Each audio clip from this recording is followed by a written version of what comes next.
راجہ صاحب، آپ کی نظر میں ایک تو بتایا گیا ہے کہ اسلام آباد مرکز نہیں ہوگا، ملک گیر تحریک چلائی جائے گی اور کوشش کی جائے گی کہ اس تحریک کو نتیجہ خیز بنایا جا سکے، اس قسم کی منصوبہ بندی کی جائے گی. کتنا ریئلسٹک لگ رہا ہے آپ کو یہ؟ ایک تو میں آپ کے سوالات کا بڑا مداح ہوں کہ آپ اتنا اچھا سوال کاف کرتے ہیں کہ جواب آپ کی پس پسند کے قریب قریب آئے. تو میں اس سے دیکھیں، آپ نے جو سوال کر رہے ہیں اس میں 4 فیکٹرز انوالو ہوتے ہیں: ریاست، سیاست، سیاسی نظام جس میں دوسری پارٹیز اور پی ٹی آئی. میں یہاں پہ جنرل فیلڈ مارشل صاحب کی تقریر کا حوالہ دوں گا. بہت اچھی بات اس میں کہی، کاش وہ تقریر ہمارے پرائم منسٹر صاحب نے کی ہوتی. انہوں نے کہا آپ جائیں، اساتذہ وہ کہا آپ جائیں اور پاکستان کی تاریخ بچوں کو بتائیں. میں ایگزیکٹ ان کے ورڈز بتا رہا ہوں، ہم اس ریاست کو ایک مضبوط ریاست بنانا چاہتے ہیں جہاں آئین اور قانون کی عملداری ہو. نمبر 2، جہاں پہ سیاسی دباؤ نہ ہو اور جہاں پہ ذاتی اور مالی فائدہ نہ ہو اور عوامی فلاح کو دیکھا جائے. اور آخری لائن انہوں نے بہت ہی خوبصورت کہی، اور اب ہم سب مل کر پاکستان کو مستحکم، مضبوط اور خوشحال ملک بنائیں گے. اب دیکھیں، جو چیف یا فیلڈ مارشل صاحب کی تقریر ہوتی ہے نا، وہ بڑی نپی تلی ہوتی ہے. اس کے ایک ایک ورڈ کو وے کیا جاتا ہے. وہ سیاستدان کی تقریر نہیں ہوتی. ہم سب مل کر، تمام پولیٹیکل پارٹیز اینڈ تمام لیڈران اور تمام ووٹرز اینڈ سپورٹرز اس میں شامل ہیں. یہی نہیں کہ 9 مئی والے علیحدہ ہیں اور 28 مئی والے علیحدہ ہیں. میرا تو اپنا خیال ہے کہ 10 مئی نے 9 مئی کو ختم کر دیا. اچھا جی، میں ایک چھوٹی سی مثال دیتا ہوں. میرا ہمسایہ، اس سے 9 مئی والے دن میرا جھگڑا ہو گیا. اس سے میں نے الزام لگایا آپ نے میری کھڑکیاں توڑ دی، سب کچھ توڑ دیا. 10 مئی کو کیا ہو، میرے گھر پہ کسی نے ڈاکہ مارنے اور میرے ساتھ کھڑا ہو کے اس ڈاکو کو اس سے مار بھگایا. تو کیا میں اگلے سال 9 مئی میں اس کے خلاف ایکشن لوں گا اور 10 مئی میں اس کو ہار بناؤں گا؟ وہ 10 مئی نے 9 مئی کو دفن کر دیا. اب آگے چلتے ہیں. اب دیکھیں، عمران خان کی یہ جو بانی پی ٹی آئی کی ہم بات کرتے ہیں، آپ نے کہا راستہ بنانا، کشیدگی، وہ سب عمل، اور یہ کیا تحریک کامیاب ہوگی؟ دونوں پروفیسر صاحبان نے کہا انفراسٹرکچر نہیں ہے. یہ سب باتیں ٹھیک ہیں. پہلا سوال تو یہ ہے کہ تحریک چلے گی بھی یا نہیں؟ جی، تحریک دیکھیں، میں اس کو تحریک کو سمجھتا اس طرح ہوں، یہ کیوں چلے گی اور کس نوعیت کی ہوگی تحریک. یہ اس طرح نہیں ہوگا کہ پشاور سے مارچ ہوا اور بالکل اسلام آباد کو ہم دبا دیں گے اور یہ کر دیں گے. اسلام آباد تو مرکز ہی نہیں ہے نا. نہیں، وہ پہلے والا سسٹم بالکل نہیں ہوگا. یہ اس طرح کہ اب کیا، کیسے راستہ کیسے بنے گا اور لوگوں میں کیا بات ہے، وہ میسج کیا ہے. آپ یہ دیکھیں، لوگوں میں پہلے اخبار کی 24 گھنٹے پہلے اخبار آتا تھا، اسی خبر سنتے تھے لوگ اور اپنی اوپینین فارم کرتے تھے. اب 1 سیکنڈ کے وقت پہ سوشل میڈیا پہ خبر آ جاتی ہے، تو پیپل آر ویل اویئر. اگلی بات یہ ہے کہ آپ نے ایک شخص کو اس کا نکاح توڑ دیا، اس کی بیوی جو گھر میں بیٹھی ہوئی تھی اس کو پکڑ کے اندر کر دیا، اس کے بچوں کو، اس کی ماں، اس کی بہنوں کو ملنے نہیں دیا جا رہا. اس کے پارٹی کے لیڈرز، ڈاکٹر یاسمین، خواتین، میں بحیثیت سیکرٹری، فارمر سیکرٹری خواتین کے نیشنل کمیشن کا سیکرٹری ہوں. My heart really goes for them کہ کیا کہ ڈاکٹر یاسمین راشد اندر ہیں، باقی خواتین اندر ہیں، وہ خواتین اندر ہیں. آپ اتنی ہمدردی دکھا رہے ہیں ان کے لیے، لیکن جو ان کی قیادت بیٹھی ہے جیل کے باہر، انہوں نے تو آج تک ایک لفظ نہیں بولا. میں آپ کو وجہ بتاتا ہوں، اس قیادت کا بتاتا ہوں. ہر ایک پہ پریشر ہے، ہر ایک کا تھریشولڈ ہے ایک حد تک پریشر لینے کا. کوئی خاموش ہو جاتا ہے، کوئی انویسٹمنٹ کرنی بند کر دیتا ہے، کوئی بیان بات. تو اس پریشر میں تحریک چلائی جا سکتی ہے، اسپیشلی اگر پنجاب میں کہا جائے تو لوگ باہر نکلیں گے. تحریک چلے گی ناانصافی کے خلاف. اچھا، جب آپ کہتے ہیں، ہائی کورٹ کہتا ہے کہ ان کو ملنے دے اور ایک جو سپرنٹینڈنٹ جیل ہے وہ ملنے نہیں دیتا، یہ ناانصافی کا پہلو جو ہے نا. اور یہ تحریک، اس میں میسج کیا ہے؟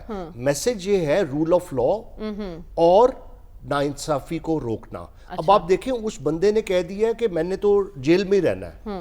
अब वो जो उसका वो जो सेक्रीफाइस है ना, या उसकी जो रेजिस्टेंस है, उसको जो मर्जी कह लें, उस पर जो मर्जी कहें कि वो स्मार्ट नहीं है, वो डील नहीं कर रहा, वो सियासी रास्ता नहीं निकाल रहा, वो नवाज शरीफ साहब की तरह बातचीत करके निकल नहीं रहा। वो देख लें नवाज शरीफ साहब का इसमें पॉलिटिकल कैपिटल कितना है मार्केट में। तो लिहाजा ये देखना पड़ेगा।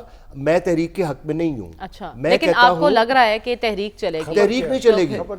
तहरीक ये है कि तहरीक एक चलती रहेगी। देखें, अच्छा देखें, तहरीक चली, लोग ना निकले, उसका कद मजीद बढ़ेगा। अच्छा, ये मेरे से लिखवा लें। कद बढ़ेगा? कैसे बढ़ेगा? कद इसलिए बढ़ेगा कि वो तो अपनी जगह पे कायम है। कद उस वक्त गिरेगा जिस दिन वो डील करके अपने मुफादात के लिए बाहर आएगा। अच्छा। उस दिन उसका कद गिरेगा। कद उसका इस बात पे नहीं गिरेगा कि उसने कहते हैं जेल में रहा, अवाम ना निकले, अवाम निकले या न निकले, वो अवाम के बहुत मसाइल है। अवाम और पीटीआई का एक बहुत बड़ा फेलियर है, बहुत बड़ा फेलियर है। ना वो महंगाई की बात करते हैं, ना वो किसान की बात करते हैं, ना वो करप्शन की बात करते हैं। रमज़ान के निगाहबान पैकेज में पंजाब गवर्नमेंट ने खुद कमेटी बनाई है करप्शन के लिए। ये पार्टी बिल्कुल कोई अवामी अपने मसाइल में उलझी हुई है, और आप ये कह रहे हैं कि अवाम के मसाइल के साथ अपनी सियासत को वाबस्ता नहीं कर रही, जो कि एक फेलियर है। ख्वाजा साहब, ये रकम जो है बलूचिस्तान की तरक्की के लिए और वहाँ की महरूमियाँ दूर करने के लिए ही इस्तेमाल हो, इस बात को यकीनी कौन बनाएगा? ये वर्ड महरूमियाँ जो है, ये सबसे अहम बात है। ये एलियनेशन, महरूमी, रियासत पे बदइत्मादी। देखें, इस वक्त आर्मी ने तो वहाँ पर रोल अदा कर रही है। मिलिटेंट आते हैं, उनका कला कुमा करती है आर्मी, आपकी एफसी करती है, अब शहादतें भी देती है और अपना काम कर लिया। उससे इससे हट के क्या बात है? विजिट हुआ, अच्छी बात है, विजिट हमने भी कहा पहले पिछली दफ़ा कि उनको जाना चाहिए। लेकिन जैसे अभी 4 मुल्कों का दौरा था, नए डबल ब्रेस्ट सूट पहने, यहाँ पे आगे पगड़ी पहन ली, ये सब सिंबॉलिक बातें हैं। इसका रियलिटी से कोई ताल्लुक नहीं है। जिरगा भी हो गया, अच्छी बात है, अफसोस भी हो गया, अच्छी बात है। एक दिन की खबर है, दूसरे दिन उसका कोई इम्पैक्ट नहीं है। बात क्या है? बात दरअसल ये है कि आपने सियासी सोल्यूशन बलूचिस्तान का एनविसेज किया है। आए, कौम से खिताब करें वज़ीर आज़म साहब, और बताएं कि पिछली महरूमियाँ क्या थीं और उनके इजाले के लिए हमने सियासी स्टेप्स क्या लिए हैं। उनका बाकायदा तौर पे सियासी एक पैकेज दें, उसमें आप बताएं कि नौजवान को किस तरह हम इन्वॉल्व कर रहे हैं basic pool of decision making में। उसको फील हो कि रियासत मौजूद है। जब देखें इंसान पे परेशानी आती है, वो कहता है पाकिस्तान है ना। ये फीलिंग होनी चाहिए एक नौजवान में, मेरा मुल्क है ना, वो मेरा सिस्टम जो निज़ाम है वो मुझे इंसाफ देगा। लेकिन जब निज़ाम से आपका इत्माद उठ जाता है तो फिर इस तरह जो गैप आता है, वो फिल 250 अरब दे दें, जितने मर्जी दे दें, उनको ये समझ आएगी कि ये हमारे लिए नहीं है, ये चंद सरदारों के लिए है, चंद सियासतदानों के लिए है, चंद अफसरान के लिए है। लिहाजा आपको सियासी जद्दोजहद करनी है बलूचिस्तान का मसला हल करने के लिए। प्लीज बांग्लादेश के सबक से सीखें। ये तकरीरें कि जी, अब देखिए आपने एक बात की है अगयार की प्रॉक्सी। मैं वज़ीर आज़म साहब से कहता हूं प्लीज मोदी को जवाब दें, आप मोदी का नाम लें। क्यों नहीं ले रहे आप मोदी का नाम? आप मोदी को कहें कि मोदी ये, बिल्कुल मैं ये नहीं कह रहा कि हाइपर नेशनलिस्ट हो जाए या हेट, लेकिन उसका चेहरा यहाँ करे। जब वज़ीर आज़म साहब बात करेंगे तो उसका इम्पैक्ट मीडिया और लेगा। हम अभी भी डिफेंसिव मोड में है। बिल्कुल ये प्रॉक्सीज ये इंडिया करा रहा है। डिप्टी कमिश्नर साहब को शहीद कर दिया गया।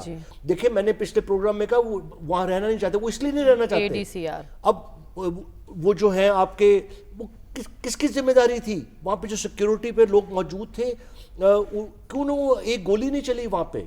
देखिए मुझे तो ये लगता है कि सिविल जो अपरेटस है वो सरेंडर कर चुका है। जब एफसी आती है और जब कहते हैं आर्मी आती है तो फिर वो मिलिटेंट भाग जाते हैं। बिल्कुल, वहाँ 5 लोगों की हलाकतें हुई जी। लेवीज और जो पुलिस है उसके बस की बात नहीं है। बिल्कुल सही कहा गया। आप CTD बनाएं, आप उनको इन्फोर्स करें, उनको एलीट पुलिस की ट्रेनिंग दें। वो बड़ा काम होने वाला है, एडमिनिस्ट्रेटिव भी और सियासी भी। ठीक है।